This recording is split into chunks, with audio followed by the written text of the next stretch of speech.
ত্রিপুরা ধর্মনগরে এক মহিলার বাড়িতে দুষ্কৃতীদের হামলা ও ভাঙচুরের অভিযোগে উত্তেজনা ছড়িয়েছে। অভিযোগ, বৃহস্পতিবার রাতে 4 থেকে 5 জন দুষ্কৃতী অতর্কিতভাবে রূপালী কয়রি দাসের বাড়িতে হামলা চালায়। সেই সময় বাড়িতে উপস্থিত ছিলেন না রূপালী দেবী। পরে বাড়ি ফিরে এসে তিনি দেখেন ঘরের আসবাবপত্র ভাঙচুর করে তছনছ করে দেওয়া হয়েছে। শুধু তাই নয়, বাড়ির বাউন্ডারি, দরজা, জানলা ভেঙে ফেলার অভিযোগ উঠেছে হামলাকারীদের বিরুদ্ধে। তবে পরিকল্পিতভাবে হামলা চালানো হয়েছে বলে দাবি রূপালী দেবীর।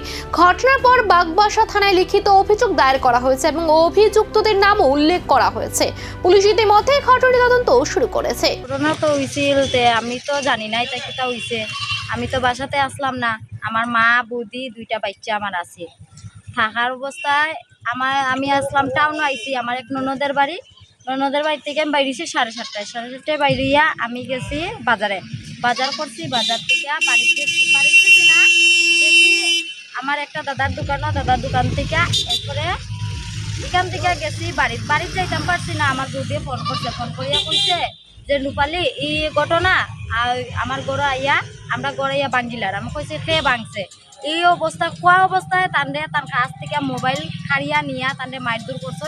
নিরাপত্তা নিয়ে প্রশ্নের মুখে প্রশাসন এখন নজর পুলিশের পদক্ষেপের দিকে।